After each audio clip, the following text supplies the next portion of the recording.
यज्ञीय वातावरण का हमारे स्वास्थ्य पर क्या प्रभाव पड़ता है, आज हम इस विषय पर बात करने वाले हैं। जहां पर यज्ञ होता है वहां पर देखा गया है कि लोग शारीरिक और मानसिक दृष्टिकोण से अधिक स्वस्थ और निरोगी देखे जाते हैं। इसी विषय पर बहुत सारे रिसर्च हुए हैं और बहुत सारे ऐसे प्रयोग किए गए हैं कि आखिर हमारे शरीर पर क्या प्रभाव पड़ता है। आज हम इस विषय पर बात करने वाले हैं। शरीर रोगों पर यज्ञीय वातावरण का कैसे कैसे प्रभाव पड़ता है, वह रोगों को रोकने अथवा उनका निराकरण करने में कहां तक सफल हो सकती है, यह देखने के लिए एक प्रयोग किया गया। कांच की 12 शीशियों को वैज्ञानिक ढंग से शुद्ध स्वच्छ 2-2 शीशियों में दूध, मांस, फलों का रस आदि 6 प्रकार की वस्तुएं भरकर 6 शीशियां उद्यान के उन्मुक्त वायुमंडल में और 6 शीशियां यज्ञ वातावरण पर रखी गई। अर्थात जहां पर यज्ञ होता है वहां पर 6 शीशियों में रस, किसी में दूध, किसी में फल, किसी में मांस, किसी में कुछ और पदार्थ भरकर रखे गए। और वहीं बाग बगीचे में 6 शीशियां रखी गई जिनमें भी यही 6 सामान रखे हुए थे। कुछ समय बाद उद्यान के वायुमंडल में रखी शीशियों की चीजों में सड़न पैदा होने लगी, जबकि यज्ञीय वातावरण की शीशियों की वस्तुएं शुद्ध बनी रहीं। उनमें सड़न प्रारंभ हुई ही नहीं। जब उद्यानीय वातावरण में रखी शीशियों की सारी चीजें सड़कर गल गईं, इस प्रयोग का परिणाम यह प्रकट करता है कि शुद्ध औषधन युक्त वायु की अपेक्षा यज्ञीय वायु में रोग रोधक शक्ति अधिक होती है। यही वजह है कि जिस स्थान पर नियमित रूप से यज्ञ होता है वहां पर लोग शारीरिक और मानसिक दृष्टिकोण से अधिक स्वस्थ और निरोगी देखे जाते हैं। अगला आता है, प्रायः देखा जाता है कि जो व्यक्ति नियम पूर्वक प्रतिदिन हवन किया करते हैं वो दूसरों की अपेक्षा अधिक निरोगी रहा करते हैं। इसका कारण जहां जीवन की नियमितता एवं भावना की पवित्रता है, क्योंकि भावपूर्वक आप जिस कार्य को करते हैं तो उससे भी आपको शक्ति और ऊर्जा तो मिलती ही है। इसका एक वैज्ञानिक कारण भी है कि हवन कर्ता को नियमित रूप से यज्ञपूत वायु भी मिलती रहती है, जो अपनी शक्ति से शरीरस्थ रोगाणुओं को नष्ट कर नए जीवाणुओं को प्रवेश करने से रोकती है।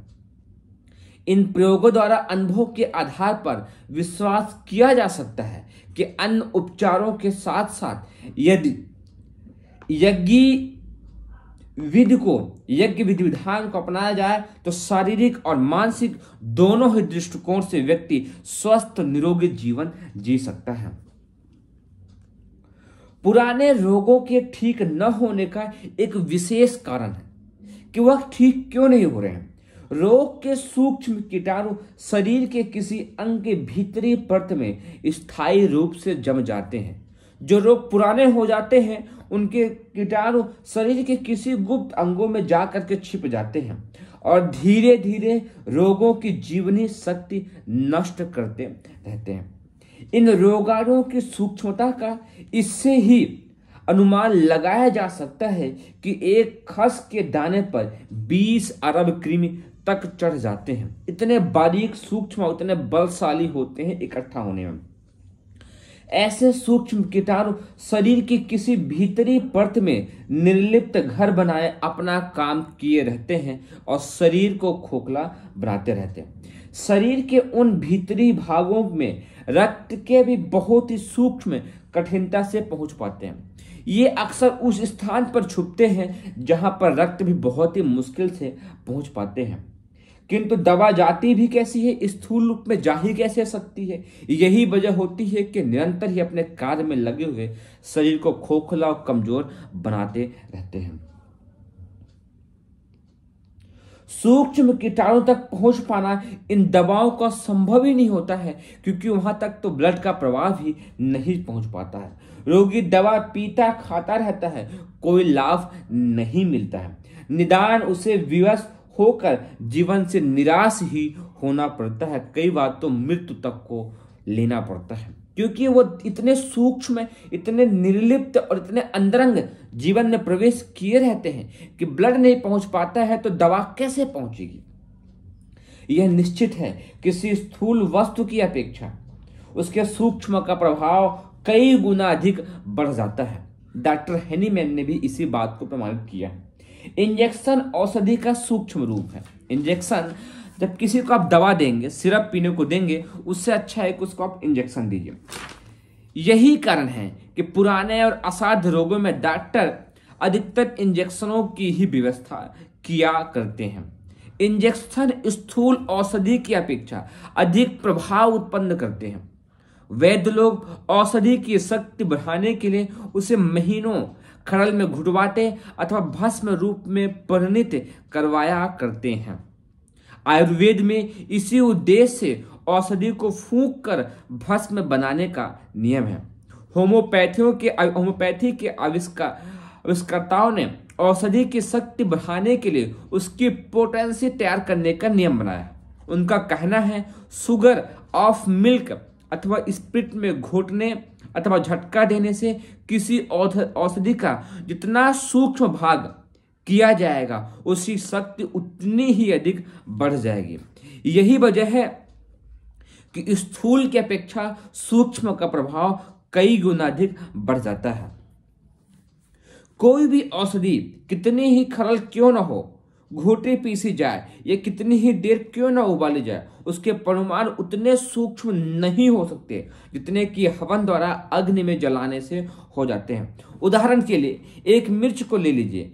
एक पूरी मिर्च एक आदमी आसानी से खा सकता है। उसका प्रभाव जो कुछ थोड़ा बहुत होगा वह उस खाने वाले पर ही होगा, अन्य किसी व्यक्ति पर नहीं होगा। किंतु जब उसी मिर्च को किसी चीज में कूट कर महीने किया जाता है तो उसका प्रभाव भी कई गुना अधिक बढ़ जाता है और आसपास के 4-6 आदमी प्रभावित हो जाते हैं। पर जब उसी मिर्च को आग में जलाया जाता है तो उसका प्रभाव इतना बढ़ जाता है कि आसपास के घरों तक के लोग प्रभावित हो जाते हैं। इसी प्रकार जो औषधि, हवन सामग्री, घी गुड़ मिश्रित अग्नि में डाली जाती है, आहुति की जाती है, तो उससे न केवल घर के लोग, आसपास के पेड़ पौधे, आसपास का वातावरण बहुत ही अधिक प्रभावित करता है और साथ ही अत्यंत सूक्ष्म होने के कारण शरीर के हर एक अंग में, हर एक कोने में पहुंच करके उन सूक्ष्म कीटाणुओं को भी मार भगाने की अद्भुत क्षमता इस यज्ञ विज्ञान में। इसीलिए भारतीय ऋषि और मुनि जो घनघोर जंगलों में अकेले रहा करते थे वो भी हवन किया करते थे, क्योंकि हवन से वायुमंडल के साथ साथ घर के हर एक कोने में, शरीर के हर एक कोने में स्वस्थ और निरोगता प्रदान करने की बड़ी ही अद्भुत क्षमता हो जाती है, क्योंकि वो पदार्थ बहुत ही अत्यधिक सूक्ष्म हो जाता है और सूक्ष्म होने से वो सभी जगह पहुंचने की क्षमता अपने अंदर विकसित कर लेता है। तो मैं अनुरोध करता हूँ आप सब आज से, अभी से, इसी वक्त से हवन करना प्रारंभ करेंगे। आप सभी को हृदय की गहराई से बहुत बहुत आभार, बहुत बहुत धन्यवाद।